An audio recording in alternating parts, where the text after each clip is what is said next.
मैं इस समय जो पुंछ से बूढ़ामर जाने की जो रास्ता है उसके बीच में जो कलाई पुल पड़ता है, मैं वहां पर इस समय खड़ा हूँ।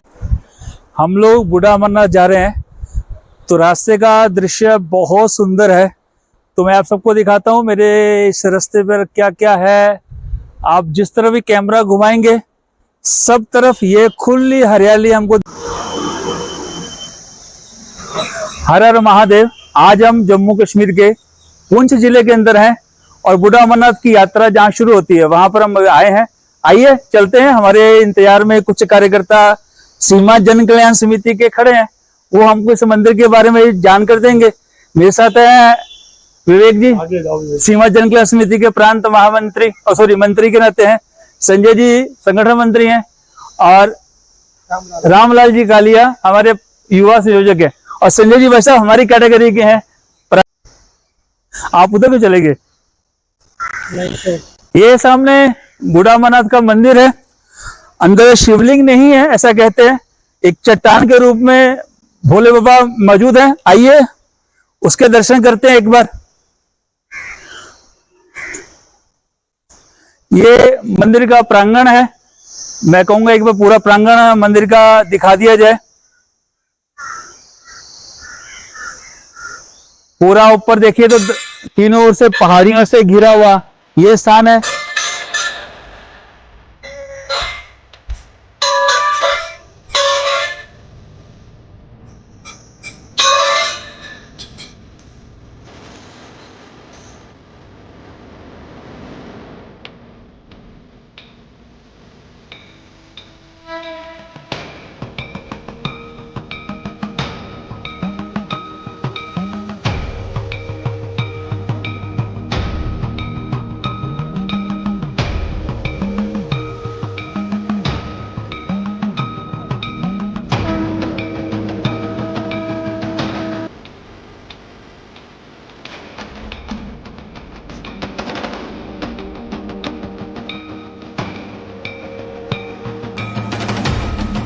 मैं मंदिर के अंदर हूं। आइए मैं आपको बाबा भोलेनाथ के दर्शन कराता हूं। आइए मेरे साथ अंदर। ये सामने बाबा भोलेनाथ शिवलिंग जो हम कहते हैं बनता है यहाँ पर चट्टान के नाते है सफेद।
इस समय मेरे साथ मंदिर के जो पंडित हैं वो उपस्थित है। मैं अरुण जी से प्रार्थना करूंगा कि यहाँ का जो इतिहास है बूढ़ा अमरनाथ का वो हम सबको बताएं। बोलो श्री बाबा बूढ़ा अमरनाथ की जय। ओम तम गजामहि सुगंधि पुष्टिवर्धनम उर्वाहार वंदनात् मृत्यु मोक्षे मामृतात्। बूढ़ा अमरनाथ की जय। सबसे पहले आप जो है बूढ़ा अमरनाथ जी में आपका हार्दिक स्वागत है। ये कहा जाता है ये स्थान जो है बाबा बूढ़ा अमरनाथ जी, ये स्थान जो है स्वयं प्रकट है, स्वयंभू है। ये कहा जाता है आज का नहीं है, ये सतयुग के समय का है। हमारे जैसे सनातन युग में धर्म में आते हैं, हमें 4 युग हैं। सबसे पहले सतयुग, त्रेता, द्वापर और कलयुग। ये जो है इस स्थान की जो है हर युग की अपना अपना इतिहास है। तो कहा जाता है कि सतयुग में जो है भोले बाबा जी ने जब माता पार्वती जी से विवाह किया तो माता जी के मन में इच्छा आई कि मैंने जो है अमर कथा सुन के अमर होना है। तो उनने भोले बाबा जी से प्रार्थना की कि आप मेरे को अमर कथा सुनाएं। तो भगवान ने जो उनकी प्रार्थना स्वीकार की। स्वीकार करने के बाद जो है कैलाश पर्वत पर यह निश्चय हुआ कि जो अमर कथा है वो पृथ्वी लोक पर होगी। तो भगवान को पृथ्वी लोक पर कथा करने के लिए कोई स्थान चाहिए था। जब वो स्थान की खोज में निकले, यहाँ पहुंचे, उनके स्थान जो है बहुत प्रिय लगा।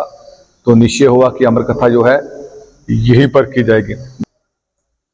ऐसा एक मान्यता है कि जिसको अमरनाथ की यात्रा करनी होती है, यात्रा के बाद बूढ़ा अमरनाथ की यात्रा अनिवार्य है, तभी उसकी यात्रा पूर्ण मानी जाती है।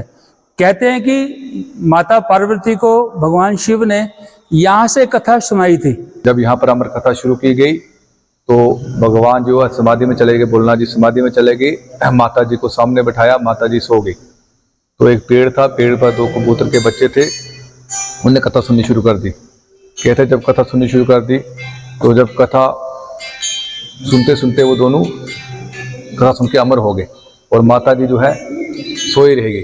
तो कहते जब भगवान समाधि से बाहर आए, माता जी की निंद्रा माता से बाहर आए माता जी, तो माता जी ने जो है भोले बाबा जी से प्रार्थना की कि आप मेरे को अमर कथा सुनाएं। तो भगवान ने कहा मैं अमर कथा सुना के समाप्त कर चुका हूँ। तो माता ने कहा मैं नहीं सुनी। इस पर भोलेनाथ जी को क्रोध आ गया कि जब मैं कथा कर रहा था कौन सुन रहा था। उनने अपने दिव्य दृष्टि से देखा, जो 2 कबूतर कथा सुन के अमर हो चुके थे वो दिखाई दिए। भगवान का क्रोध और तेज हुआ, भगवान को मारने के लिए उनके पीछे भागे। वो दोनों कबूतर यहाँ से भाग के श्रीनगर बर्फानी अमरनाथ गुफा में जाके छुप गए। जब यहाँ से भोलेनाथ और माता पार्वती जी बर्फानी अमरनाथ जी में पहुंची तो माता जी ने जो है भोले बाबा जी से प्रार्थना की कि ये दोनों अमर हो चुके हैं, अमर जी कभी मरती नहीं है, अमर है, इनको आप क्षमा करें तो हमें वापस कथा सुनाएं। फिर माता जी को वहाँ कथा सुना के वहाँ अमर किया गया। कहने का भाव कथा शुरू यहाँ से की गई, समापन जाके बर्फानी अमरनाथ में हुई।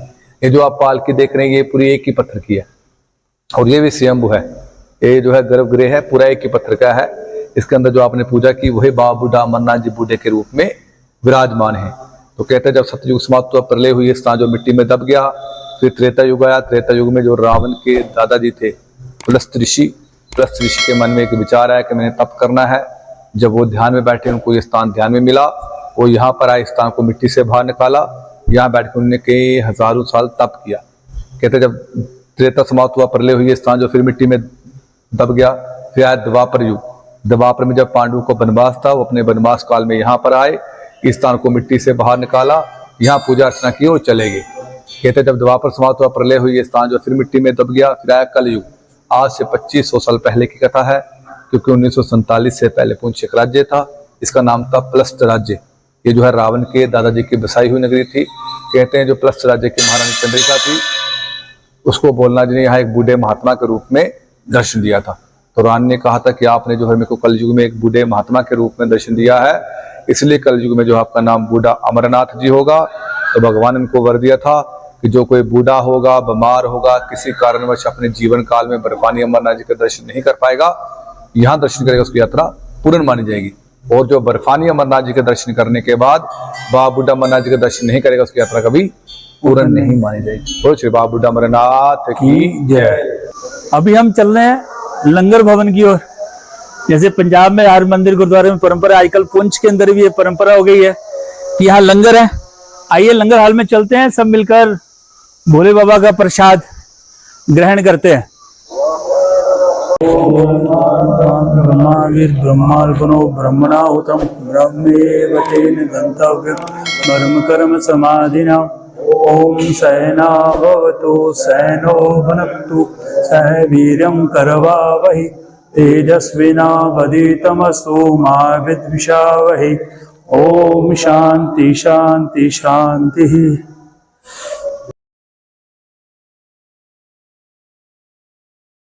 मेरी आज की ये यात्रा यही समाप्त होती है। आगे फिर किसी मंदिर में हम सब मिलेंगे। तब तक मेरे से जुड़े रहने के लिए मेरे इस चैनल को सब्सक्राइब करें, बेल आइकन को बजाएं, ताकि मैं आपको अलग अलग मंदिरों के दर्शन करवा सकूं।